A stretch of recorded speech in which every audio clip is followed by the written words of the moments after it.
Dans cette vidéo, nous allons répondre à 5 questions secrètes sur la sexualité que se posent les fiancés et les jeunes couples mariés. Toi aussi, tu as des questions et tu ne sais pas à qui les poser par peur d'être jugé ou d'être pointu du doigt. Alors, suis cette vidéo jusqu'à la fin. Et nous aurons même une question bonus pour ceux qui regarderont la vidéo jusqu'au bout. C'est parti!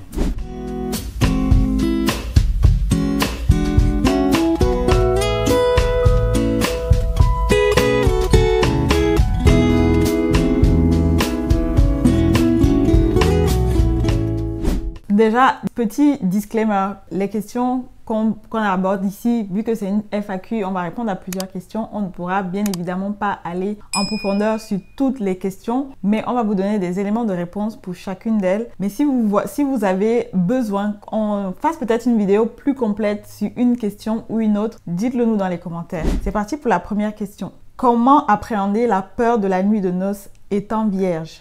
Faut-il en parler avant le mariage? Alors, cette question, si vous avez regardé les vidéos précédentes que nous avons faites sur cette série sur la sexualité, on a beaucoup parlé du fait qu'il était important de communiquer, d'apprendre à communiquer pour partager vos attentes à l'autre. Et on a même mis à disposition une liste de 25 questions à télécharger. On va les remettre dans la barre de description pour vous aider dans ces moments d'échange. Donc, la réponse est un grand oui. C'est hyper important, justement. La peur vient de quoi? Elle vient de l'inconnu. C'est parce que c'est quelque chose que vous ne connaissez pas. Quand on est vierge, ça veut dire qu'on n'a pas eu de rapport sexuel avant et que ça va être notre première fois la nuit de noces. Et c'est hyper important de préparer ce moment en parlant parce que vous n'aurez pas deux fois une première fois en fait. Et vous ne pouvez pas laisser le hasard juste conduire les choses parce qu'il y a beaucoup de personnes qui vont un peu la fleur au fusil entre guillemets et qui regrettent ensuite de se dire ouais mais en fait je ne m'attendais pas à ça et qui sont déçus. Alors que si vous aviez pris le temps d'en parler avant, échanger sur comment vous envisagez ce moment, qu'est-ce qui pourrait le rendre agréable pour l'un ou pour l'autre, déjà ça va faire descendre une certaine pression parce qu'on est dans une société déjà qui voit la sexualité comme juste une performance et quand vous ouvrez le dialogue par rapport à votre première fois après le mariage, ça va déjà faire redescendre la pression parce que vous êtes ouvert, vous savez ce que l'autre attend de vous, vous n'êtes pas là en train de penser qu'il faut être, je sais pas moi, aller dans des dimensions que peut-être l'autre n'attend pas, peut-être l'autre a juste envie de passer un bon moment avec vous. Donc c'est vraiment hyper important de partager vos attentes et même vos peurs parce que si moi je suis par exemple une femme et c'est ma première fois, je viens là la nuit de noces, peut-être j'ai des appréhensions, c'est important que mon mari, mon futur mari soit au courant. Et dans l'autre sens aussi parce que il y a aussi des hommes qui ont attendu le mariage, ça existe. Voici un exemple. Tout à fait. Donc, en fait, vous avez besoin d'en parler. Dans l'un ou dans l'autre sens, vous avez besoin d'en parler. Je pense que ce qui est aussi important par rapport à ces craintes, c'est de sortir de cette dimension de performance. La société va vous dire, oui, il faut forcément atteindre un orgasme ou il faut que ça ait une certaine intensité. Il faut sortir de ce cadre-là pour construire ensemble. En fait, vous, tous les deux, qu'est-ce que vous attendez? Et ne vous mettez pas la pression sur cette première rencontre, si je peux dire ça comme ça. Construisez quelque chose, un bon moment que vous allez passer ensemble et on le verra dans d'autres questions. Il va falloir aussi que ça s'améliore au fur et à mesure. Ouais. Parfois, oui, c'est plus facile à dire qu'à faire, on est d'accord avec ça, parce que surtout pour les gars, parfois, ils sont vraiment, pour eux, c'est limite leur identité qui est remise en question. Mais aussi, dans les deux sens, rassurez-vous réciproquement en fait. C'est-à-dire qu'il faut vraiment que vous arriviez à créer une atmosphère de confiance avant de vous retrouver dans ce moment, mais aussi après. C'est-à-dire que c'est un peu la base de votre intimité que vous êtes en train de construire. Vous ne pouvez pas quitter de 0 à 100. Donc, soyez à l'aise avec le fait que vous êtes en train d'apprendre et que c'est normal. Et soyez patient. Soyez patient l'un envers l'autre, c'est important. Deuxième question.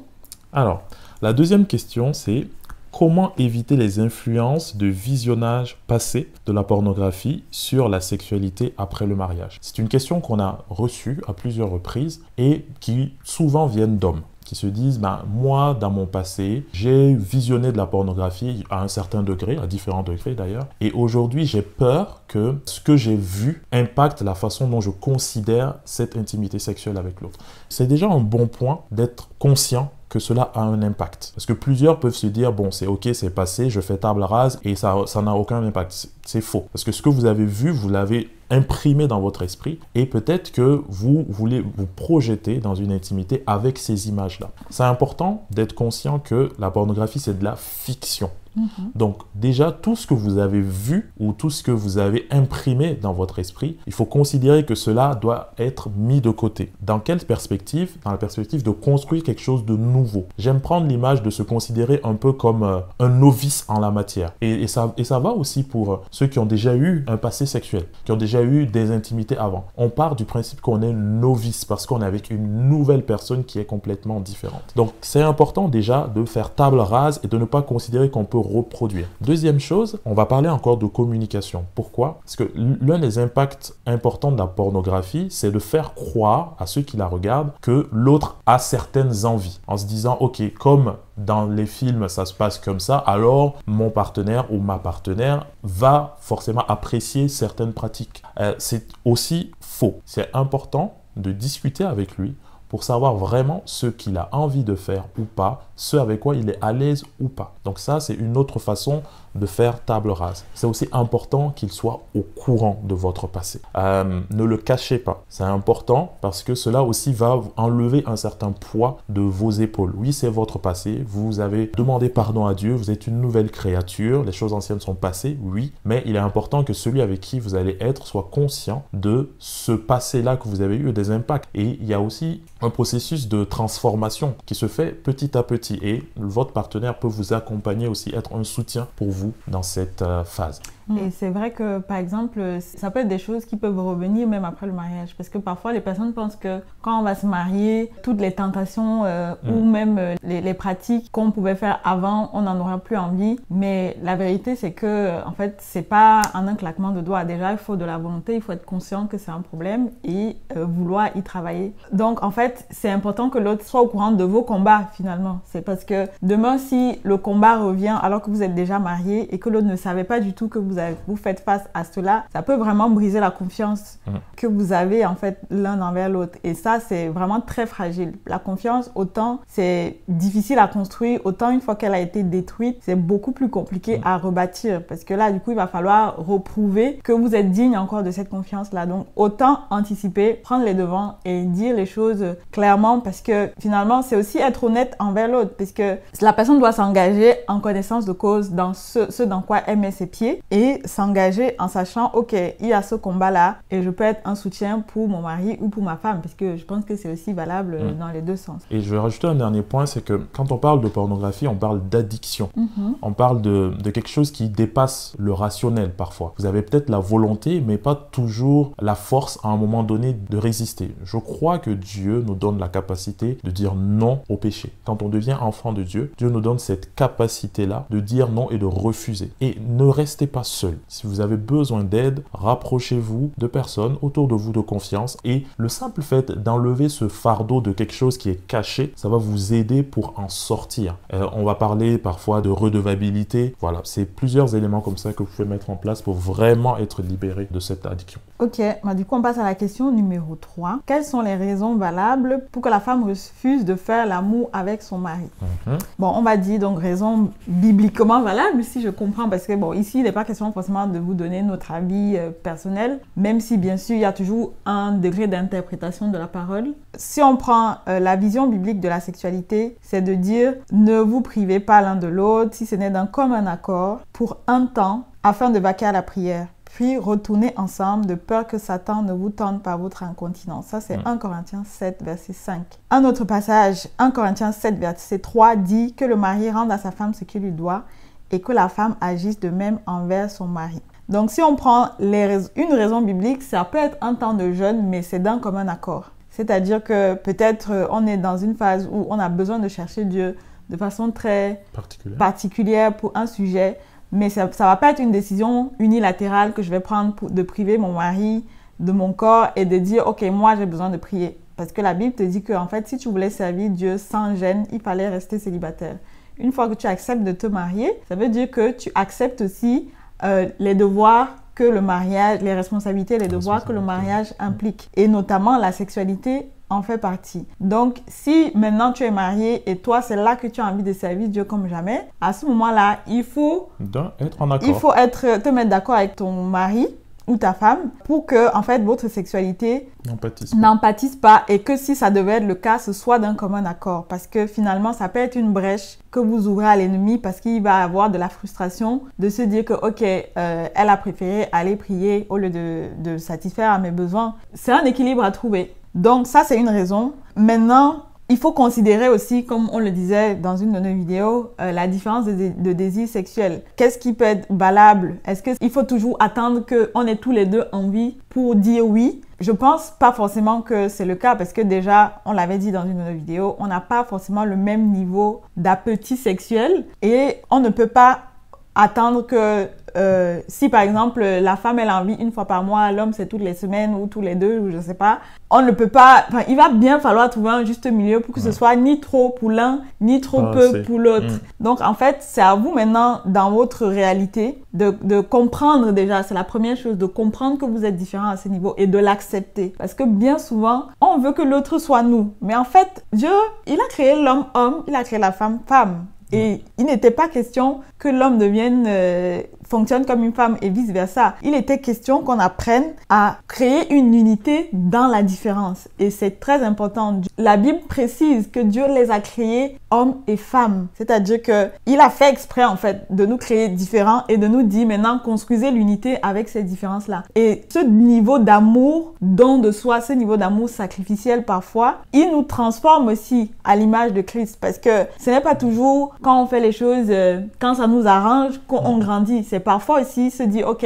par amour, je vais faire un pas de plus parce que je comprends le besoin de l'autre. Et ça, c'est dans les deux sens. Hein. Parfois, il y a des moments où peut-être le mari il est fatigué ou la femme, enfin, c'est dans les deux sens. Mais bien évidemment, on est d'accord que c'est souvent les hommes qui ont peut-être plus ce besoin-là et que la femme un peu moins. Mais pour moi, voilà, c'est un équilibre à trouver en considérant la différence de l'autre et en la respectant. Maintenant, il y a aussi besoin de communiquer. C'est-à-dire que oui, parfois, malgré toute la bonne volonté, il peut y avoir vraiment parfois besoin de juste se retrouver avec soi-même pour différentes raisons, selon les saisons. Peut-être je viens d'avoir un enfant, peut-être je traverse des moments difficiles. Peut-être que ma santé ne me le permet pas. Voilà, maintenant c'est une question de communiquer avec l'autre et de pas juste se dire, ok, je refuse, je dis non parce que je n'ai pas envie, tu vois. C'est pas dans cet esprit-là. Et en fait, derrière la question, il faut aussi creuser un petit peu. Je parle du coup à vous, messieurs. En fait, en comprenant les différences qu'il y a entre les hommes et les femmes, on comprend que les femmes vont avoir moins de désir quand dans la relation, il y a moins de connexion émotionnelle.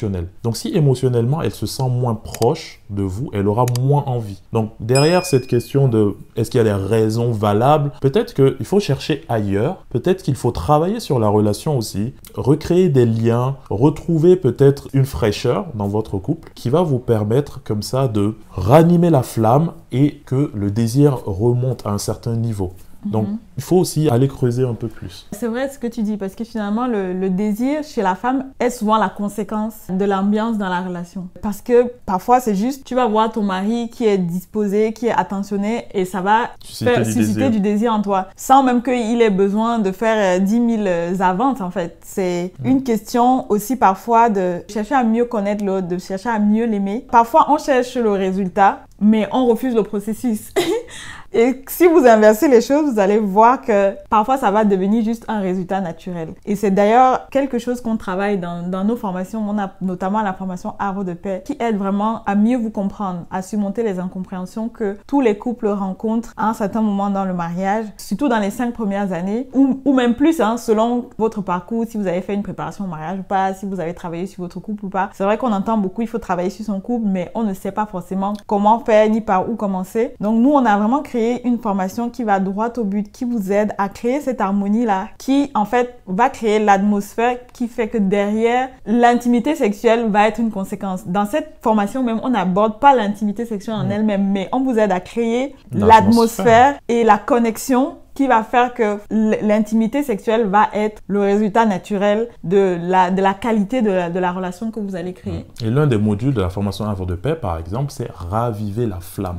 Et donc, pour vous aider, on a préparé pour vous 21 idées pour casser la routine dans votre couple. Donc, vous pouvez aller le télécharger, on vous met le lien dans la description. 21 idées comme ça qui vont vous permettre de raviver la flamme. Si vous êtes peut-être rentré dans une routine ou à un moment où vous vous sentez moins connecté émotionnellement l'un à l'autre et du coup, cela impacte votre intimité intimité, n'hésitez pas à aller piocher dans ces 21 idées-là. Ou alors, on a aussi le challenge 21 jours de prière, de reconnexion. De toute façon, on vous mettra tous les liens et selon votre besoin, vous pourrez piocher dedans. Et honnêtement, ne restez pas bloqué avec vos soucis, avec vos problèmes parce que le mariage, c'est censé être pour toute la vie. Donc, si vous accumulez des frustrations, de la distance entre vous, ça va être vraiment compliqué de faire le chemin jusqu'à ce que la mort nous sépare. Et c'est vraiment ce que nous on désire pour les couples ici qui nous suivent ou les futurs couples. C'est que vous bâtissiez des relations qui vont tenir le chemin, qui vont tenir la durée. La Bible dit que qui de vous, lorsqu'il veut bâtir une tour, ne calcule pas d'abord le coût. Et souvent, on se lance dans le mariage comme ça, à corps perdu. On regarde juste à la fête, à la cérémonie. Au petit bonheur des quelques premières semaines. Exactement, mais c'est vraiment sur la durée. Dernièrement, on était en famille et j'avais mon oncle et ma tante qui avaient 55 ans de mariage. Aujourd'hui, ils ont 79 et 80 ans. Quand tu les vois, tu te dis, ah ouais, 55 ans de vie avec une personne, c'est pas rien en fait. Donc, nous là, on est à 6 ans de mariage, ça fait encore un bon chemin à parcourir. Donc, c'est important, si Dieu nous prête vie en tout cas, c'est important de prendre soin de votre relation. Vous ne pouvez pas juste attendre que les choses se fassent toutes seules et accumuler des frustrations comme ça. Question numéro 4. Alors, la question numéro 4, c'est combien de temps en moyenne il faut à un couple qui se découvre pour parvenir à une certaine symbiose sur le plan sexuel? C'est une question qui revient souvent aussi dans les préparations au mariage qu'on fait. Et quand on regarde un petit peu dans la littérature, les thérapeutes et conseillers conjugaux vont vous dire qu'en moyenne, il faut compter à peu près 1 an pour qu'un couple arrive à un niveau satisfaisant. Chacun met le satisfaisant à sa sauce, mais arrive à un moment où ils sont à l'aise, où ils arrivent à cette symbiose, pour utiliser le terme. Un rythme qui arrange un peu les deux. Voilà, où les deux sont pleinement épanouis. Donc derrière les 1 an, ne vous arrêtez pas forcément là-dessus, mais l'idée derrière, c'est que ça demande du temps. Ça demande du temps et il ne faut pas juste dire « Ok, ça demande du temps, alors on laisse le temps se faire. Dans ce temps-là, ça demande de communiquer, une fois de plus, on l'a déjà dit, communiquer, mais aussi faire en sorte que ça aille mieux. Donc ça demande de s'ouvrir à l'autre, d'échanger, de faire des ajustements. Ne pas prendre les choses personnellement en fait. Parfois, on peut avoir des remarques ou des retours de notre femme ou de notre mari et c'est surtout souvent les hommes qui... Ça vient toucher un peu une certaine fierté ou un orgueil et ils prennent personnellement certains retours qu'ils ont. Messieurs, ne le prenez pas personnellement. Au contraire, on se dit qu'on est dans une relation où elle me fait confiance, elle est ouverte, elle s'est mariée, elle a choisi de s'unir à moi et donc je reçois ces remarques-là comme des points qui vont permettre d'améliorer notre intimité. Donc ça, c'est un point qui est super important. Et dans l'autre sens aussi, c'est la manière parfois de dire les choses qui peut blesser. Après, bien évidemment, il y a des personnes, quand elles sont déjà susceptibles, vous aurez beau marcher sur des œufs, ça ne va rien changer. Donc, c'est un peu dans les deux sens qu'il faut apprendre à se détacher, c'est-à-dire ne pas prendre les choses personnellement, comme tu disais, mais aussi avoir quand même un peu de tact quand on fait certains retours à l'autre. C'est ça. Et si on regarde aussi les données bibliques par rapport à cette notion de temps, combien de temps il faut à peu près. Il y a Deutéronome 24, verset 5 qui dit que lorsqu'un homme sera nouvellement marié, il n'ira point à l'armée, d'accord? On ne lui imposera aucune charge, il sera exempté pour raison de famille pendant 1 an et il réjouira la femme qu'il a prise. Donc, à ce moment-là, on propose, enfin on impose même à l'homme qui vient de se marier de ne pas aller en guerre, de ne pas s'éloigner de sa famille pour prendre ce temps-là pour construire. L'idée derrière, c'était prendre le temps pour construire, pour bâtir une intimité. Derrière le terme « réjouir la femme qu'il a prise », il est bien question d'intimité sexuelle. Donc, voilà quelques éléments par rapport à cette question. Et on va passer à la question numéro 5, qui est la dernière officielle. Mais comme on a dit, il y a une question bonus à la fin. Alors, faut-il prier avant d'avoir un rapport pour inviter Dieu dans ce moment-là? Ok, pour certaines personnes, c'est très bizarre. Et j'avoue que moi, personnellement, avant, c'est pas forcément quelque chose à laquelle j'avais pensé, mais quand on avait fait notre propre préparation au mariage, le pasteur qui nous avait accompagnés disait qu'en fait, quand on est chrétien, on a l'esprit de Dieu en nous et quand on est dans un moment d'intimité, il va pas quitter de nos corps. Enfin, il va pas sortir pour nous dire, ok, je vous laisse faire votre truc et puis moi, je reviens. Et donc, et ça, c'est une chose. Deuxième chose, c'est de se dire que, ok, Dieu est l'auteur de de l'intimité sexuelle. Moi, j'imagine que quand Adam et Ève ont été créés dans le jardin, ils étaient dans la présence de Dieu en fait. Et la Bible dit qu'ils étaient nus, ils n'en avaient point honte. Et j'imagine qu'ils avaient des moments d'intimité sexuelle dans le jardin d'Éden, puisqu'ils avaient déjà reçu le mandat de peupler la terre. Et Dieu n'était pas dérangé par ça, tu vois. Et donc, pour moi, encore plus aujourd'hui, dans le monde dans lequel on vit, on a besoin de confier notre intimité sexuelle à Dieu. Ça, nous, personnellement, c'est un sujet pour lequel on a beaucoup prié avant le mariage. Et même après le mariage, je dis pas que tous les jours, avant vos moments d'intimité, vous devez forcément prier, mais je dis aussi que ça ne doit pas être bizarre. Si vous en ressentez le besoin ou si vous avez l'inspiration de le faire, faites-le en fait. Ne vous sentez pas mal à l'aise de vous dire que Dieu n'a pas besoin d'être là dans ce moment-là. Après, faut pas le faire de manière religieuse. C'est plus vraiment être dans l'action de grâce, parce que je crois même que l'intimité sexuelle, quand elle est faite dans le cadre prévu par Dieu, ça réjouit son cœur. C'est même un acte d'adoration en fait, parce que c'est quand même un niveau d'intimité très profond, qui est quand même, je sais pas comment dire, c'est beau. C'est beau en fait, c'est Dieu qui a créé ça et il se réjouit de voir deux personnes qui s'unissent dans l'amour, dans le respect, dans le cadre qu'il a voulu, parce que c'est lui qui a créé ça. C'est pas parce que ça a été perverti aujourd'hui que maintenant il faut l'expulser en fait. Donc prenez le temps de prier dans vos temps personnels, voilà, de prière, pour remettre votre intimité à Dieu. Vous pouvez le faire en couple ou même individuellement. Seigneur, je te confie ce moment-là, cet aspect-là de notre vie, autant que vous priez pour vos finances, que vous priez pour vos enfants, que vous priez pour votre relation, vous priez aussi pour que votre intimité soit toujours bonne, que vous soyez épanouis l'un l'autre dans cette intimité-là. Donc ça, c'est ce qu'on peut dire par rapport à ça, mais je pense qu'on fera, dans une autre vidéo, on parlera spécifiquement des sujets de prière pour votre couple, donc on ira peut-être plus en profondeur là-dessus. Et la question numéro 6, qui est la question bonus, qu'en est-il de la contraception dans le mariage en tant que chrétien? Alors, c'est une question qui mériterait très certainement d'en faire une vidéo, mais nous avons choisi de le mettre là pour déjà vous donner des pistes, des éléments de réponse. Peut-être que vous avez déjà été confronté à des débats pour ou contre la contraception. Vous avez une partie des personnes qui vont être contre la contraception en utilisant des arguments comme Dieu ne parle pas de contraception dans la parole de Dieu et Dieu a dit multipliez-vous, peuplez la terre et il a prévu l'intimité sexuelle pour procréer. Certaines personnes disent donc que on ne va pas utiliser de moyens contraceptifs, on va simplement laisser les choses se faire. Si on a des enfants qui arrivent, on les accepte, bien sûr, ils sont un cadeau de Dieu, et on va les élever et on va les aimer autant que Dieu nous en donnera. Et d'un autre côté, vous avez ceux qui sont pour la contraception et qui utilisent des arguments plutôt pour dire Dieu collabore avec nous. Selon le milieu dans lequel vous êtes, ça peut être plus ou moins difficile d'avoir beaucoup d'enfants s'il n'y a pas de contrôle. Donc Dieu aussi compte sur notre sagesse pour amener des enfants dans notre famille. Et donc, on utilise le terme de collaboration. Donc, une fois qu'on a mis ce cadre-là, alors, je vais aller droit au but. Nous, on est plutôt partisans de cette deuxième approche, qui est de dire que Dieu collabore avec nous. Maintenant, on peut ranger les moyens de contraception en deux grandes familles, pour nous en tout cas. Les moyens de contraception qu'on va dire abortifs et ceux qui sont non abortifs. Notre recommandation, en tout cas, si vous choisissez de prendre des moyens de contraception, c'est plutôt d'aller vers ceux-là qui sont non abortifs. Vous pouvez vous renseigner auprès de médecins, mais aussi vous cultiver par vous-même en lisant un certain nombre de contenus qui pourront vous aiguiller dans les moyens de contraception à choisir. Au-delà de l'aspect abortif et non abortif, il faut aussi se questionner sur l'impact de ces moyens-là sur le corps de celui qui les prend. La majeure partie du temps, c'est les femmes qui prennent ces moyens de contraception-là, en particulier les moyens hormonaux. Et nous vous invitons aussi à creuser parce que au-delà simplement d'agir sur le processus de procréation, ça peut aussi agir vraiment sur la santé de la femme. Donc, ne pas juste aller tête baissée en choisissant un moyen comme ça, mais questionnez-vous au-delà des impacts que cela peut avoir à long terme, parce que parfois on ne voit pas tout de suite les impacts, mais ça peut aller loin. Et dernier élément que j'aimerais vous laisser, c'est aussi de se dire que le choix du moyen de contraception, il doit être fait à deux. La majorité des moyens qui existent aujourd'hui sont à la destination des femmes. Il y en a pour les hommes, mais c'est peu connu, en tout cas, pas assez répandu. Mais l'approche naturelle, on va dire, ça pourrait être de se dire, vu que c'est à destination des femmes, alors ce sont les femmes qui le choisissent. Nous vous conseillons de choisir un moyen ensemble parce que la responsabilité derrière vous incombe à vous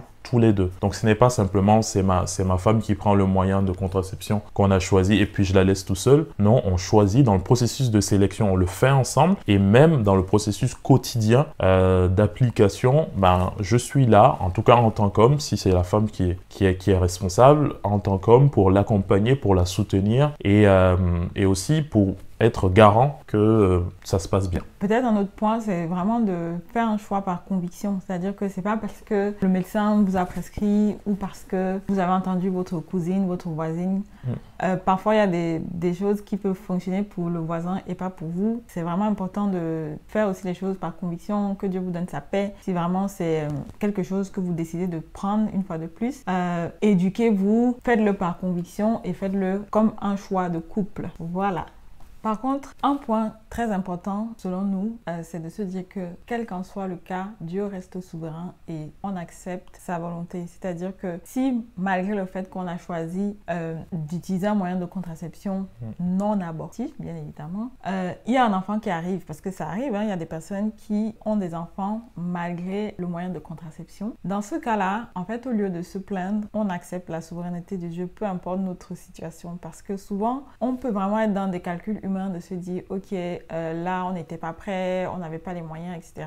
Si vraiment on a pris un moyen de contraception et que Dieu permet quand même qu'un enfant arrive, on accepte que c'est sa souveraineté parce que c'est Dieu qui donne la vie. Il y a des couples qui essayent d'avoir des enfants sans moyen de contraception, qui essayent mois après mois et n'ont pas d'enfants. Donc finalement, c'est pas juste le fait d'avoir un rapport sexuel qui va faire que la personne va tomber enceinte, c'est que c'est Dieu qui donne la vie à un moment donné. Et en tout cas, la limite que personnellement on se met, c'est de se dire que Seigneur, si c'est ta volonté à la fin de la journée, et accepter de se soumettre à sa volonté. C'est un peu comme Marie, elle était fiancée, elle n'avait pas forcément prévu d'avoir un enfant là, parce que la Bible dit qu'avec Joseph, il n'avait pas de rapport sexuel pendant la période des fiançailles. Donc Dieu vient lui dire à ce moment-là, voici, tu vas porter mon fils. Ça bouleverse en fait ses plans, mais elle accepte et elle se soumet. Elle dit que la volonté de Dieu soit faite dans sa vie. Donc en fait, c'est vraiment de se dire que ok Seigneur, que ta volonté se fasse. Nous, on a nos plans, on a nos projets, mais on te les soumet et on accepte ta volonté. Donne-nous la capacité, même si les choses ne semblent pas coller dans nos plans, d'accepter ta volonté avec joie et reconnaissance, parce que de toute façon, si tu donnes un enfant, tu vas pouvoir à tout ce qu'il faut pour son éducation. Voilà, donc c'était les 5 questions plus le bonus auquel on avait choisi donc de répondre dans cette vidéo. Peut-être que à la suite de certaines réponses, il y a encore des interrogations. Nous t'invitons à laisser dans les commentaires tes questions et s'il y a des points que tu aimerais qu'on développe encore plus dans d'autres vidéos, n'hésite pas aussi à nous le dire en commentaire. Abonne-toi pour les prochaines vidéos et restez connecté pour encore plus de contenus qui vont t'aider à construire un mariage épanoui avec Dieu. Que Dieu te bénisse et à très vite.